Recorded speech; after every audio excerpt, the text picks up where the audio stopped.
Assalamualaikum warahmatullahi wabarakatuh. Apa kabar sobat-sobat semuanya? Semoga kalian semua dalam keadaan sehat jasmani dan rohani, tidak kekurangan satu apapun. Amin ya robbal alamin. Oke, kami akan lanjutkan ceritanya. Tapi seperti biasa jangan lupa untuk tekan tombol like dan berkomentar juga. Oke, lanjutkan saja ceritanya. Bab 546-550.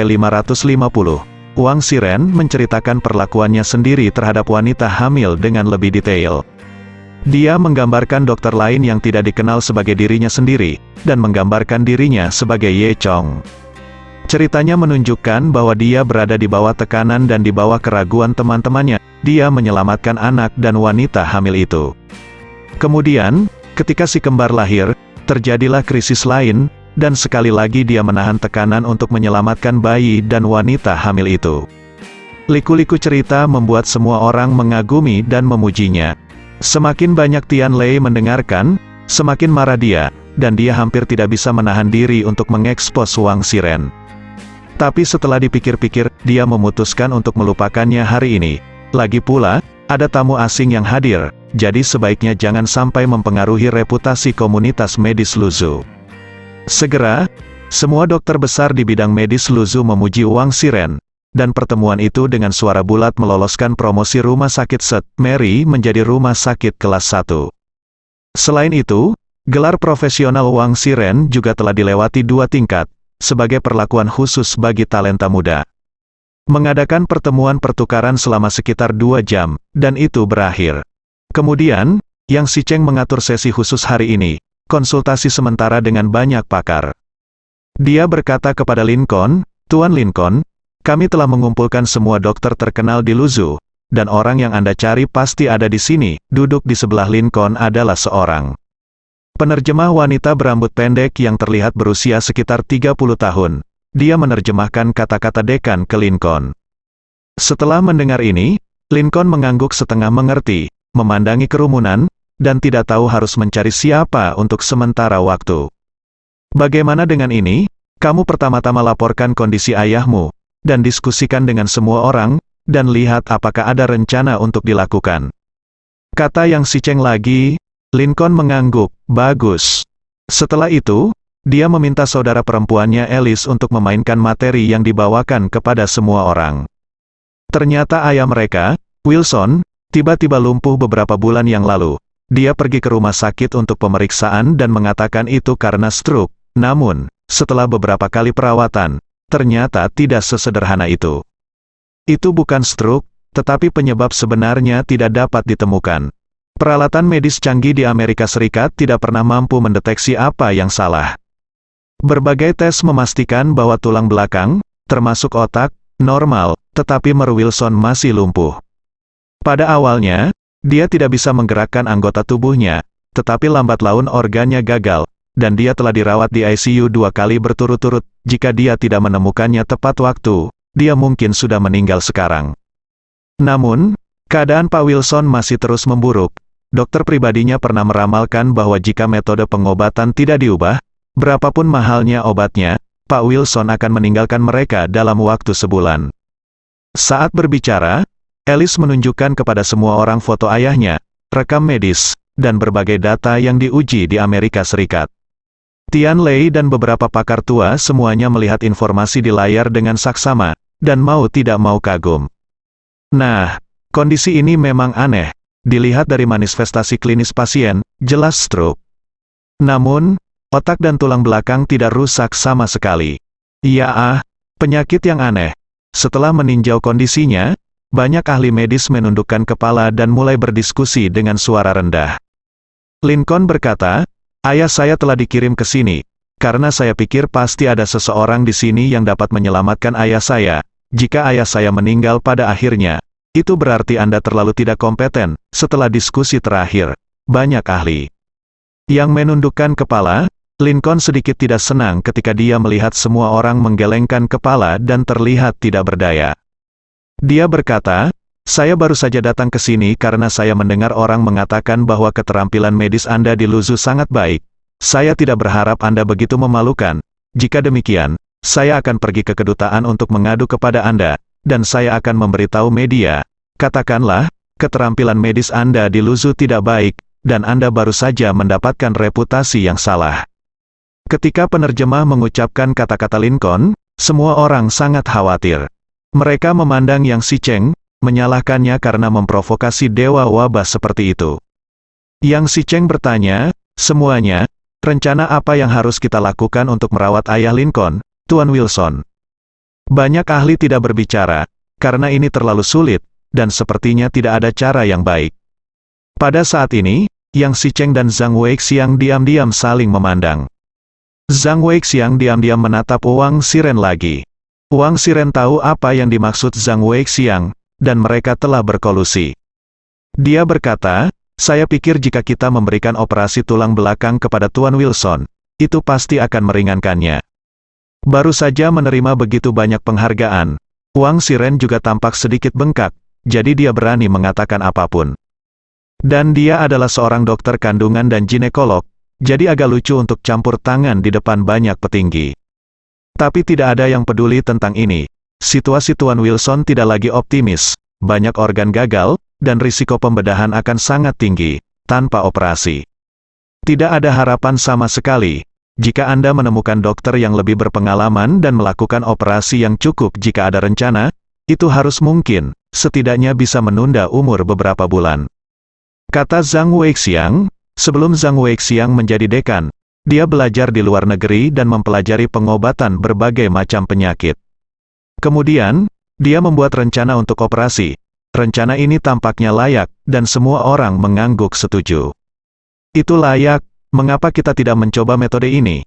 Yang Sicheng juga berkata kepada Tuan Lincoln, Tuan Lincoln, bagaimana menurut Anda? Sebelum Lincoln dapat menjawab, Tian Lei bergegas berkata, tidak, karena lihat menurut laporan pengujian, tubuh Tuan Wilson sangat lemah, dan jika dia menjalani operasi, kemungkinan besar dia akan diletakkan di atas meja operasi. Yang Sicheng diam-diam menatap Tian Lei, yang berarti bertanya kepadanya, mengapa tidak bisa dia menemukan seseorang untuk dirinya sendiri, bahagia. Tian Lei tidak terlalu memikirkannya, ini adalah kehidupan manusia, jadi jangan terburu-buru. Karena sebagai seorang profesional medis, dia tidak diperbolehkan untuk mendukung mereka dalam operasi meskipun dia tahu itu sangat berbahaya. Wajah Zhang Weixiang sangat jelek, dia tahu bahwa Tian Lei benar. Nyatanya, dia dan Yang Sicheng tahu bahwa Tian Lei benar. Alasan mengapa mereka bersikeras untuk dioperasi, tetapi demi uang.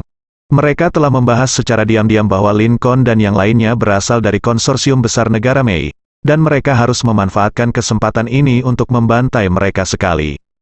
Apapun hasil akhirnya, hadiah yang kaya harus diperoleh terlebih dahulu.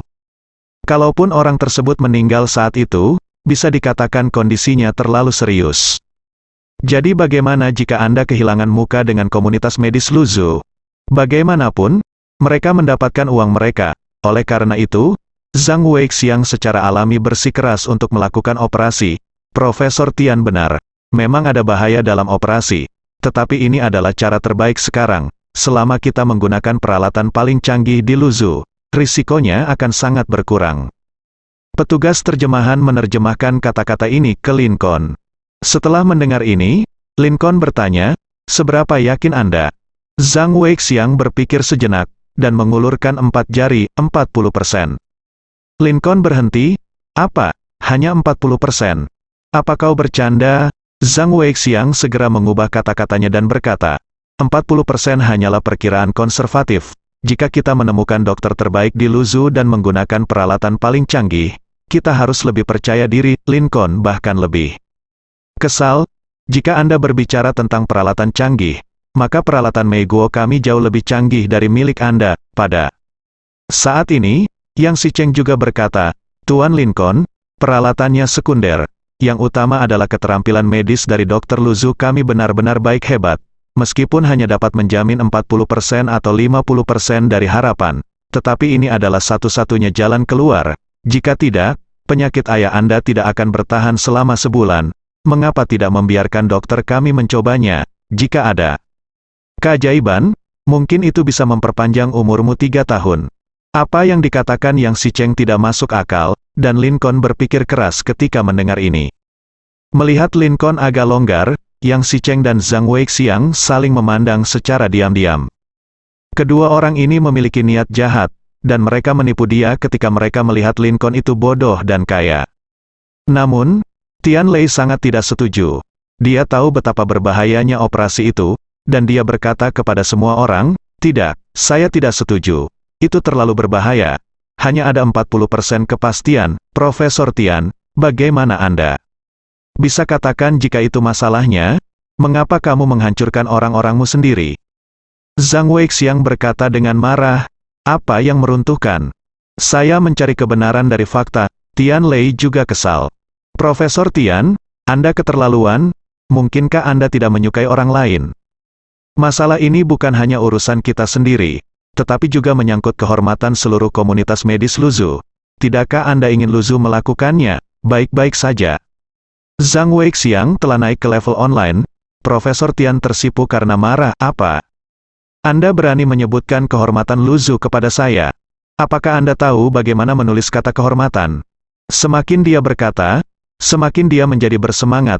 "Oke, hari ini saya akan berbicara tentang wanita hamil wanita sebelumnya. Apakah itu diselamatkan oleh rumah sakit Set?"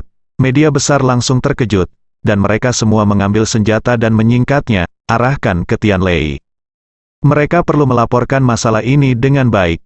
Wang Xiren dan Zhang Weixiang tidak menyangka bahwa Tian Lei juga mengetahui masalah ini. Dan Tian Lei benar-benar menikam masalah itu di depan umum. Keduanya akan membenci Tian Lei sampai mati. Tapi sekarang, mereka telah dipaksa ke dalam situasi ini, dan mereka tidak punya cara lain selain menolak untuk mengakuinya. Zhang Weixiang berkata, "Apakah kamu bercanda? Kami yang melakukannya. Mengapa kami mengambil pujian untuk orang lain?" "Benar, Profesor Tian, jangan menghina reputasi orang lain di sini." Yang Sicheng juga berkata. Tian Lei mencibir, menatap Wang Xiren dan berkata, "Ini adalah bukti yang bagus. Pernahkah kamu melakukannya sebelumnya? Apakah kamu tidak tahu?" Wang Xiren berpura-pura tenang, tetapi hatinya sudah ketakutan. Media utama dan bahkan tamu asing semuanya ada di sana, menonton mereka. Sekarang Wang Xiren hanya bisa berharap Tian Lei menggertak. Dia masih menolak untuk mengakuinya dan berkata, "Profesor Tian, jika Anda mengatakan itu, Anda harus menunjukkan bukti.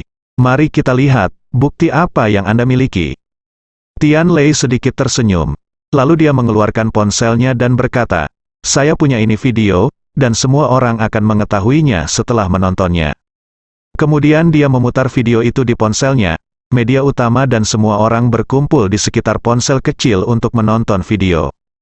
Dalam video ponsel, persis apa yang terjadi di lokasi kecelakaan mobil hari itu. Dan seorang pemuda tak dikenal terlihat jelas merawat seorang wanita hamil. Setelah beberapa saat, seorang anak lahir, dan tidak terjadi apa-apa pada wanita hamil tersebut. Semua orang menghela nafas lega. Kemudian sesuatu terjadi lagi, dan kemudian pemuda itu mulai membantu wanita hamil itu lagi, dan dia menggunakan cara yang sangat aneh. Dia menemukan 4 pria dan 4 wanita, dan mengelilingi wanita hamil yang ditutupi payung. Setelah beberapa saat, seorang gadis menggendong anak lagi. Semua orang bertepuk tangan, yang membuktikan bahwa anak-anak dan ibu hamil selamat. Videonya agak buram, dan semua orang tidak bisa melihat Ye Chong dengan jelas. Jika tidak, seseorang harus bisa mengenali siapa itu. Tapi yang pasti ini bukan Wang Xiren. Kemudian, Tian Lei mengeluarkan file audio lain, yang direkam oleh orang-orang di tempat kejadian. Itu adalah file audio di mana Wang Xiren mengatakan bahwa hanya satu yang dapat disimpan, tetapi Ye Chong menyelamatkan 3. Dengan cara ini, kebenaran terungkap. Banyak wartawan bergegas menulis dan merekam kejadian itu. Wajah Yang Sicheng juga sangat panas. Tanpa diduga, hal seperti itu akan terjadi. Wang Xiren langsung tercengang. Kehormatan yang baru saja diterimanya akan segera menghilang. Dan dia juga akan menjadi lelucon semua orang dan disingkirkan oleh orang lain. Dia diam-diam menatap Zhang Weixiang. Wajah Zhang Weixiang menjadi semakin jelek. Dia tidak pernah membayangkan bahwa Tian Lei benar-benar mengungkapkan masalah tersebut, dan ada buktinya. Namun sejauh ini, kami hanya dapat menemukan cara terbaik. Dia berpura-pura cuek dan berkata, "Saya tidak mengharapkannya. Saya tidak mengharapkannya, Wang Xiren. berkat kepercayaan saya kepada Anda bahwa Anda melakukan hal seperti itu, saya tidak berharap rumah sakit kami akan menaikkan seorang dokter yang tidak tahu malu. Mulai besok, kamu tidak harus pergi bekerja. Wang Xiren tidak tahu karena penderitaannya, semua ini adalah hasil diskusi antara dia dan Zhang Weixiang. Tapi sekarang semuanya telah terungkap, Zhang Weixiang harus berpura-pura tidak bersalah. Tetapi Wang Xiren tidak berani mengatakan yang sebenarnya, bahkan jika dia membuat keributan dan mengatakan bahwa dia diperintahkan oleh Zhang Weixiang untuk melakukan hal semacam ini, lalu kenapa? Paling-paling, rumah sakit St. Mary hanya bisa terpengaruh, tetapi jika dia masih ingin bekerja di lingkaran medis di masa depan, itu tidak mungkin. Sekarang, dia telah mengambil semua tanggung jawab. Meskipun dia tidak lagi berada di lingkungan medis Luzhu, setidaknya Zhang Weixiang dapat membantunya mengatur pekerjaan di klinik medis di tempat-tempat kecil. Jadi Wang Xiren menimbang pro dan kontra, dan akhirnya menundukkan kepalanya dan menahan semuanya dalam diam. Sekarang akhirnya terungkap, dan kedua orang asing itu, Lincoln dan Alice, melihat lelucon itu. Namun, Lincoln tidak mempedulikan hal-hal tersebut, ia lebih memperhatikan rencana pengobatan ayahnya. Zhang Weixiang berkata, meskipun ada sampah seperti Wang Xiren, rencana awal masih layak. Profesor Tian, Anda tidak dapat menyangkal rencana perawatan bedah kami hanya karena sampah seperti itu, dia tetap bersikeras ingin dioperasi. Yang Xicheng juga berkata, ya, rencana percobaan ini memang layak. Tian Lei tidak setuju, mengatakan bahwa risiko operasinya terlalu tinggi.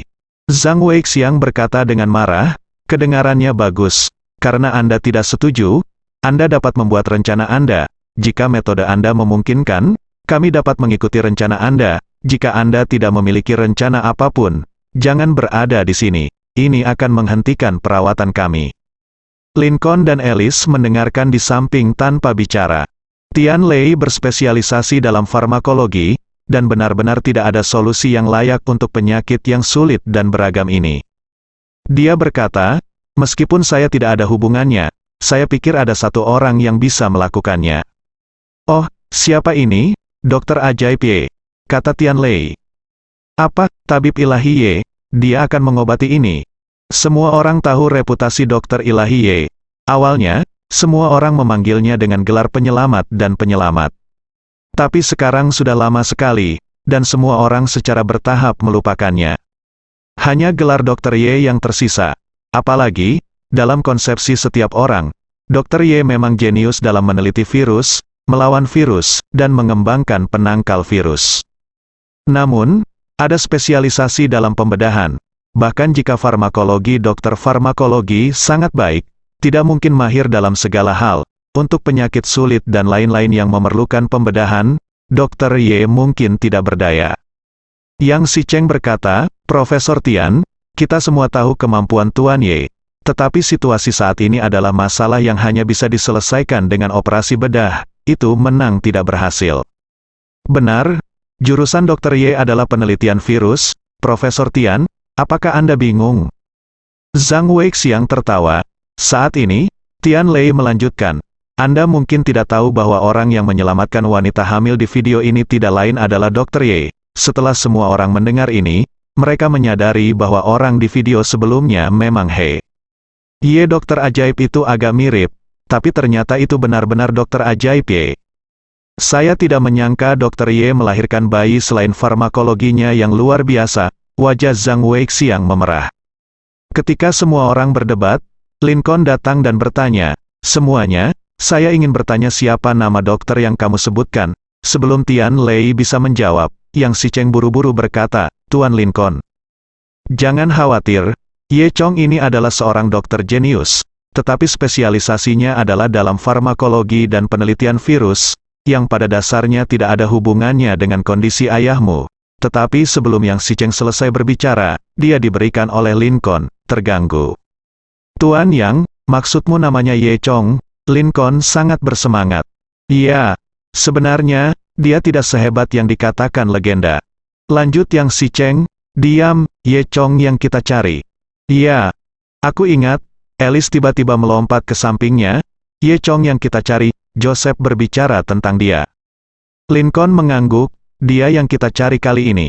Semua orang terkejut, Tanpa diduga, pembalikan seperti itu akan terjadi. Apakah itu benar-benar dia? Apakah itu benar-benar Ye Chong? Tanya Tian Lei. Ternyata Joseph dari Montake lah yang memperkenalkan mereka di sini. Joseph memberitahu mereka bahwa keterampilan medis Ye Chong sangat bagus. Jadi mereka datang ke Luzhu, kota yang tidak terlalu terkenal di Tiongkok, untuk berobat. Jika tidak, dengan sumber keuangan mereka dapat menemukan pemain besar di ibu kota Huaxia. Mendengar ini, ekspresi Zhang Weixiang dan Yang Xicheng berubah. Dan Tian Lei tidak ragu, dan langsung menelepon Ye Chong. Ketika Ye Chong menerima panggilan Tian Lei lagi, dia tidak bisa tertawa atau menangis. Pikirnya, lelaki tua ini terlalu gigih, mengapa dia memanggil dirinya lagi? Kemudian, di telepon, Tian Lei menjelaskan alasan masalah tersebut, mengatakan bahwa pihak lain datang kepadanya secara khusus. Katanya Joseph dari Montarki yang merekomendasikan mereka. Ketika Ye Chong mendengarnya, ternyata dia adalah teman Montaki Gangdan. Dia berkata, "Oke, tunggu aku akan ke sana sebentar lagi." Setelah itu, Ye Chong berkemas dan pergi ke rumah sakit Notre Dame. Ketika Ye Chong tiba di rumah sakit St. Mary, semua orang menunggunya. Lincoln dan Alice sedikit terkejut saat melihat Ye Chong. Ini sangat berbeda dari apa yang mereka pikirkan. Mereka awalnya mengira bahwa karena Ye Chong disebut sebagai dokter ajaib, dia adalah orang tua yang sangat tua dan berpengalaman. Tapi tanpa diduga, Ye Chong lebih muda dari mereka. Jadi kesan pertama Lincoln terhadap Ye Chong tidak baik. Dia merasa telah melakukan kesalahan kali ini. Ketika Tian Lei melihat Ye Chong, dia adalah orang pertama yang menyapanya, "Tuan Ye, Anda di sini." Ketika Wang Xiren melihat Ye Chong lagi, dia tampak sedikit malu. Semua pujian diambil. Zhang Weixiang, direktur rumah sakit St. Mary, juga terlihat malu. Tapi Yang Xicheng berdiri di sana tanpa mengucapkan sepatah kata pun. Ye Chong mengabaikan orang-orang ini dan mengikuti Tian Lei ke Lincoln dan Alice. Lincoln memandang Ye Chong, "Kamu adalah dokter jenius Ye Chong." Suara Lincoln agak kaku, jelas kesan pertamanya tentang Ye Chong tidak terlalu bagus. Ye Chong berkata, "Itu benar, ini aku." Lincoln dan Alice saling memandang. Meskipun mereka tidak mengatakan apa-apa, mereka memikirkan hal yang sama. Sepertinya Ye Chong tidak sekuat kedengarannya. Tian Lei melihat bahwa suasananya tidak banyak, jadi dia dengan cepat berkata, "Jangan banyak bicara, mari kita lihat kondisi pasien dengan cepat." Setelah itu, Tian Lei menunjukkan informasi sebelumnya kepada Ye Chong. Sementara Ye Chong menonton, Tian Lei di sampingnya memperkenalkan, "Tuan Ye, sebenarnya, kondisi pasien ini sangat aneh, meskipun terlihat seperti stroke dan kelumpuhan. Dilihat dari tes berbagai fungsi tubuhnya, tidak ada kelainan, sama sekali. Masalahnya adalah tubuhnya terasa normal, dan saya tidak tahu mengapa menjadi seperti ini." Setelah Ye Chong melihatnya, dia tidak mengatakan apa-apa, tetapi bertanya, "Bisakah saya pergi menemui pasien, penerjemah?" Dan Lincoln mengatakan permintaan Ye Chong. Setelah ragu sejenak, Lincoln mengeluarkan ponselnya dan menghubungkan video call antara kedua pihak. Ye Chong melambaikan tangannya dan berkata, "Ini tidak mungkin, aku harus melihatnya sendiri." Lagi pula, mata Dewa Naganya tidak dapat melihat menembus tubuh lawan melalui kamera peralatan elektronik, dan dia belum mencapai level ini. Lincoln mengerutkan kening. Agak enggan, Zhang Weixiang di sebelahnya sama sekali tidak ingin Ye Chong datang, jadi tentu saja dia membenci Ye Chong saat ini. Dia mendengus dingin dan berkata, "Berpura-pura menjadi hantu. Laporan tes ini jelas ditempatkan di sini, dan kamu masih harus pergi menemuiku. Aku benar-benar tidak tahu apa yang kamu lakukan." Ye Chong berkata dengan acuh tak acuh, "Jika kamu ingin tahu, kamu juga seorang dokter ajaib." Satu kalimat membuat Zhang Weixiang terdiam. Melihat keraguan-raguan Lincoln dan Alice, Tian Lei berkata kepada mereka, "Kedua temanku, karena kamu telah memilih untuk percaya pada Ye Chong, dan tidak ada cara lain sekarang, mengapa tidak membiarkannya melihat?" Lincoln tidak ragu-ragu itu. Adil meragukan kemampuan Ye Chong. Lagi pula, menurutnya, Ye Chong terlalu muda. Bahkan, di dalam hatinya, dia tidak percaya lagi pada dokter ajaib muda ini. Lagi pula, status bangsawan ayahnya tidak bisa membiarkan orang biasa mengunjunginya seperti mengunjungi kebun binatang. Dia memikirkannya untuk waktu yang lama, dan akhirnya setuju. Benar-benar tidak ada cara lain sekarang, lebih baik membiarkan Ye Chong pergi dan melihatnya. Setelah itu, semua orang datang ke perusahaan biologi di Luzhu di lantai 2 perusahaan biologi. Bangsal berteknologi tinggi untuk sementara dibangun, dan seluruh bangsal adalah ruangan steril. Dan ayah Lincoln, Johnson, sekarang terbaring di ruangan steril itu. Ye Chong melirik melalui kaca ruang steril, dia melihat masalah Johnson sekilas. Johnson ini sebenarnya tidak lumpuh, dia telah diracuni. Di dalam kepalanya, ada cacinggu ini memengaruhi tindakannya, dan pada saat yang sama mengeluarkan racun, yang memengaruhi sistem saraf Joseph, menjadikannya seperti sekarang ini. Tian Lei bertanya, Tuan Ye, bagaimana situasinya dengan Johnson? Apakah Anda tahu? Ye Chong mengangguk dan berkata, saya sudah tahu segalanya, dan saya itu bisa disembuhkan. Lincoln, Alice, dan yang lainnya memandang Ye Chong dengan heran. Bisakah itu benar-benar disembuhkan? Tentu saja bisa disembuhkan, kata Ye Chong. Setelah itu, Ye Chong memberitahu Tian Lei tentang beberapa jenis pengobatan tradisional Tiongkok, dan memintanya menyiapkan 1 set jarum perak. Awalnya Lincoln tidak mengerti apa yang Ye Chong bicarakan, tetapi ketika penerjemah menerjemahkan hal-hal ini ke Lincoln benar-benar marah. Kamu adalah seorang praktisi pengobatan Tiongkok? Apakah kamu seorang praktisi pengobatan Tiongkok? Ye Chong bingung dengan kemarahan Lincoln yang tidak masuk akal.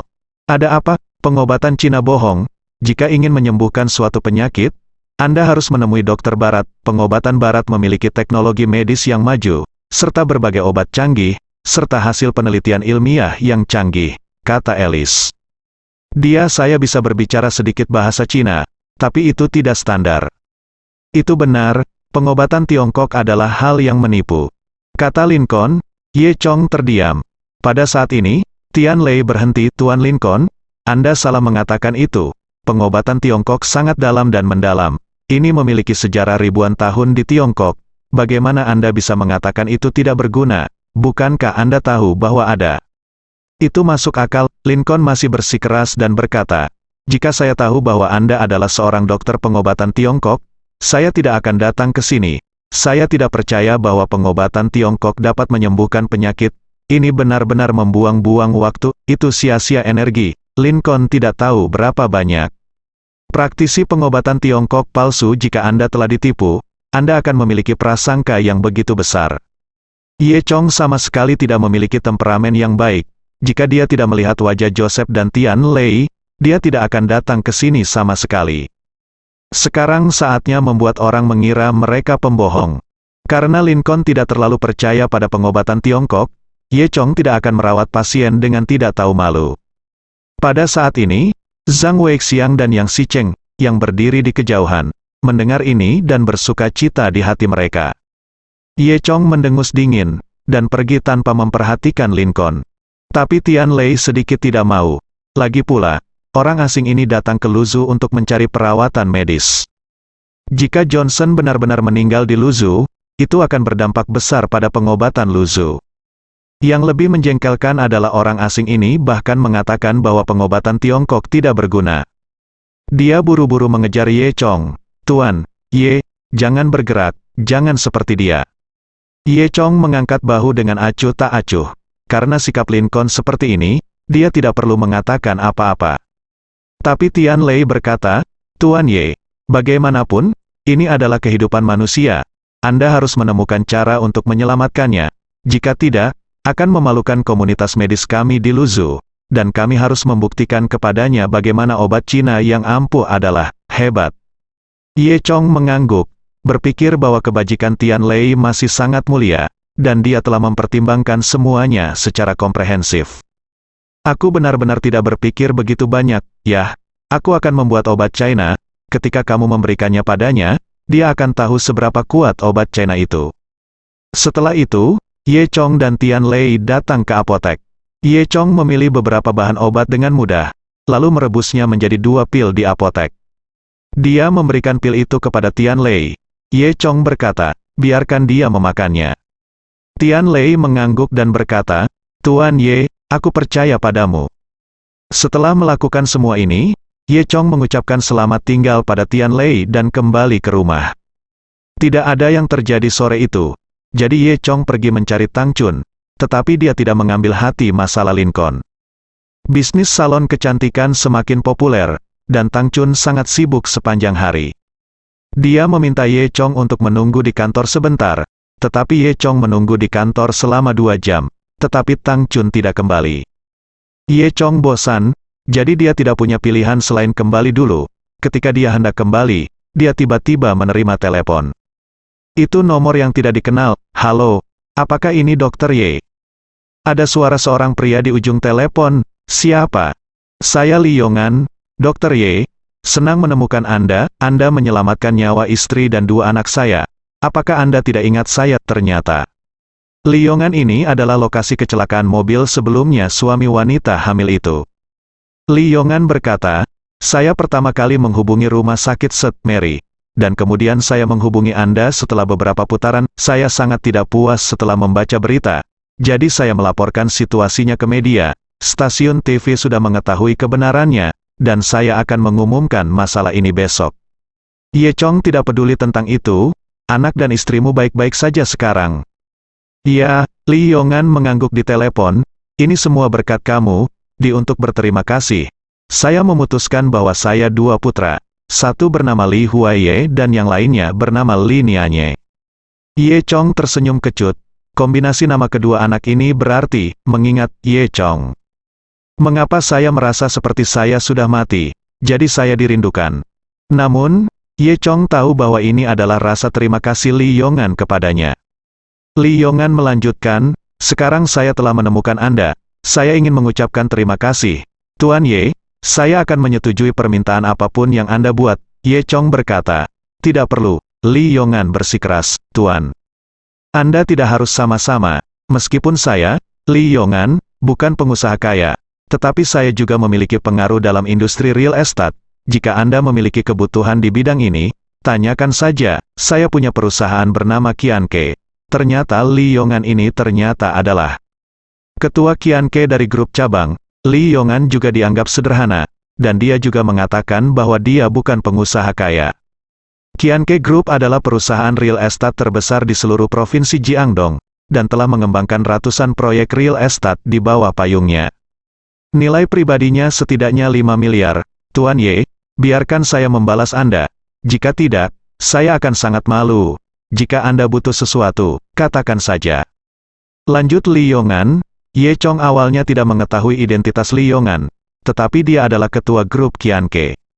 Tak disangka, kedua anak itu ternyata adalah Long Tuzu.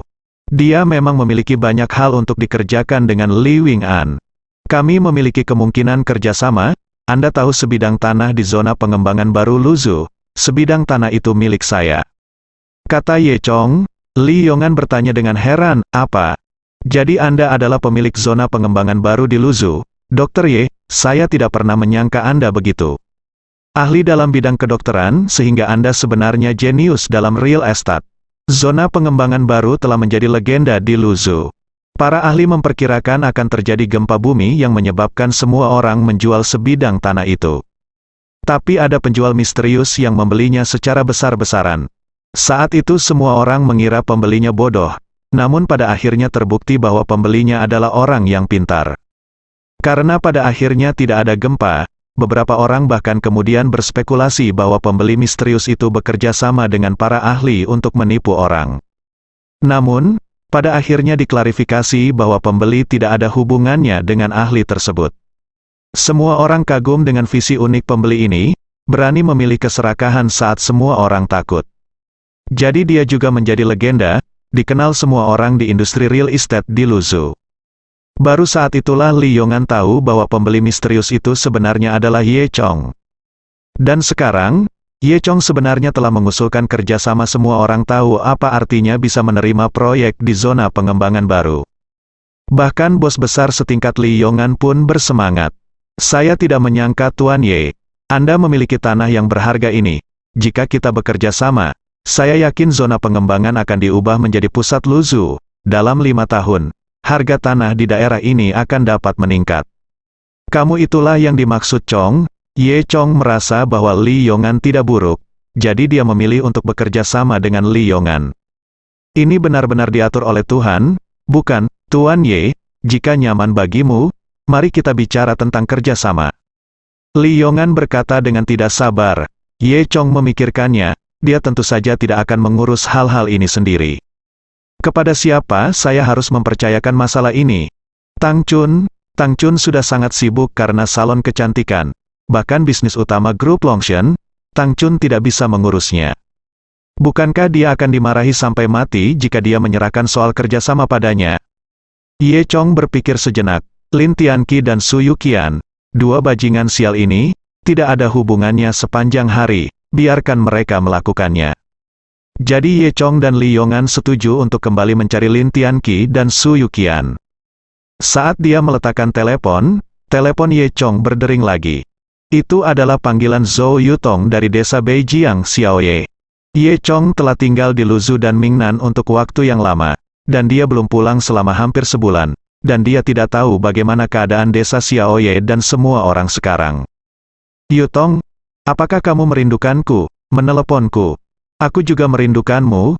Tahukah kamu bahwa aku merasa tidak nyaman karena sudah lama tidak mengobrol denganmu? Ye Chong berkata sambil tersenyum. Zhou Yutong berkata, saya akan mengatakan hal-hal yang baik, dan Anda masih merindukan saya.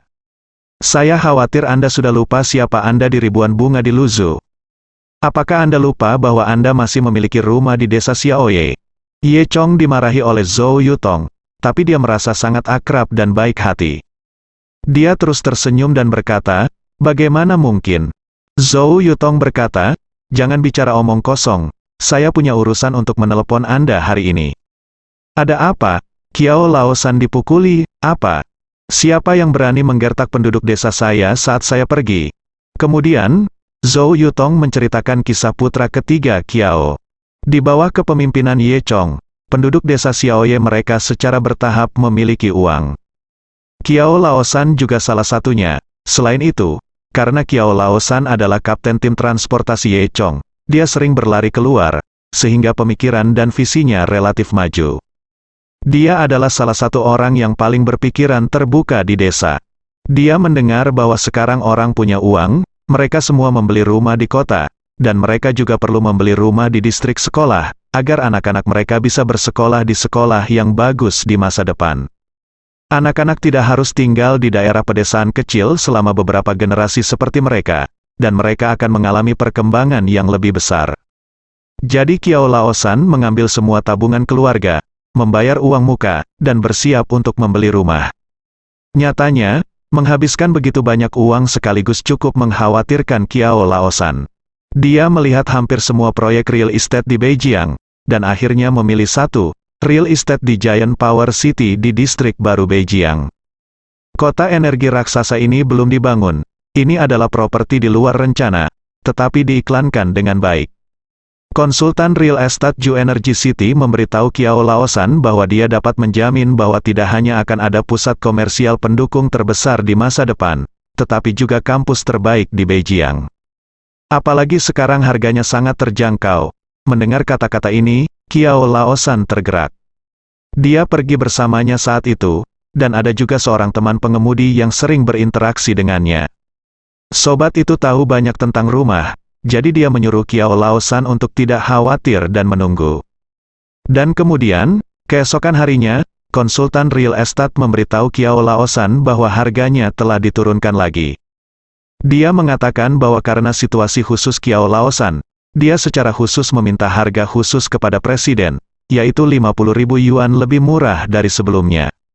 Oh, bagus sekali, meskipun Qiao Laosan ingin segera membayar uang itu. Namun, dia berada di desa Xiaoye saat itu, dan dia sedang terburu-buru, jadi dia harus membayar uangnya keesokan harinya. Konsultan real estate berkata, jika Anda datang keesokan harinya, harganya pasti akan hilang, dan rumah itu akan dirampas oleh orang lain segera setelah Anda menentukannya. Hanya ada satu hari. Qiao Laosan menjadi semakin cemas ketika dia mendengar ini, dan dia ingin pergi ke sana dalam semalam. Tetapi memang benar dia memiliki sesuatu untuk dilakukan, dan dia tidak punya waktu untuk pergi ke sana.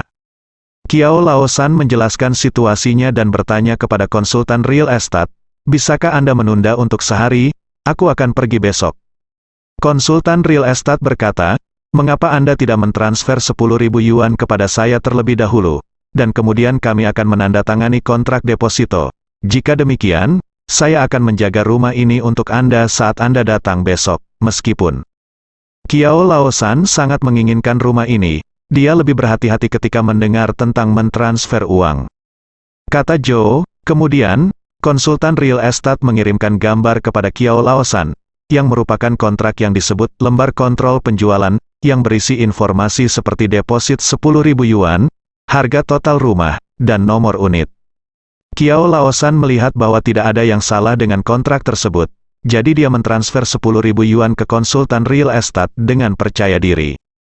Konsultan real estate meminta Kiao Laosan untuk mengirim pesan kepada dirinya sendiri. "Saya, Kiao Laosan, mempercayakan Su Silin untuk menangani semua prosedur tindak lanjut." Kiao Laosan tidak terlalu memikirkannya saat itu, dan mengirimkan surat ini kepadanya melalui WeChat atas permintaan konsultan real estate. Kemudian, dia mentransfer 10.000 yuan lagi ke konsultan real estate. Sebenarnya masyarakat desa yang menggunakan smartphone cukup sedikit, namun tidak banyak yang mengetahui cara menggunakan WeChat dan mentransfer uang. Kiao Laosan belajar menggunakan fungsi ini karena dia sering berlari keluar. Ketika Kiao Laosan mentransfer uangnya, konsultan real estate mulai menangani tindak lanjutnya. Setelah beberapa saat, konsultan real estate memberitahu Kiao Laosan, "Selamat, saya telah melakukan segalanya untuk Anda." Kemudian, konsultan real estate mengambil foto Kiao Laosan. Namun, Kiao Laosan menemukan bahwa kontrak di foto ini bukanlah formulir kontrol penjualan yang dikirimkan kepadanya oleh konsultan real estate sebelumnya, melainkan kontrak bernama buku berlangganan. Masih banyak lagi item di buku langganan, dan salah satunya berbunyi, "Uang muka harus dibayar dalam waktu 7 hari. Jika tidak, uang muka tidak akan dikembalikan." Kiao Laosan sedikit takut saat melihat ini. Dia bertanya kepada konsultan real estate, "Tidak, Anda tidak menunjukkan ini kepada saya saat itu. Mengapa sekarang kontrak ini tidak dapat diterima? Anda harus mengembalikan 10.000 yuan kepada saya." Konsultan real estate berkata, "Tiga paman, jangan khawatir, apakah saya masih bisa berbohong kepada Anda? Anda tidak tahu, saya telah bekerja sangat keras untuk mendapatkan ini untuk Anda, dan saya bahkan pulang untuk mengambil kartu bank." Dalam kata-kata Kiao Laosan di masa depan, konsultan real estate saat ini berbicara seperti seorang cucu. Jika dia tidak pandai berpura-pura menjadi cucu, aku tidak akan tertipu olehnya. Kata Kiao Laosan merasa pada saat itu dia akan membeli rumah ini, jadi dia tidak peduli lagi. Tetapi keesokan harinya, ketika Kiao Laosan pergi untuk membayar uang muka, terjadi kesalahan lagi. Konsultan real estate mengatakan kepadanya bahwa rumah itu tidak dapat ditandatangani secara online sekarang. "Paman ketiga, kamu harus membayar uang muka terlebih dahulu. Lalu kita akan melalui prosedur penandatanganan awal." Bersambung.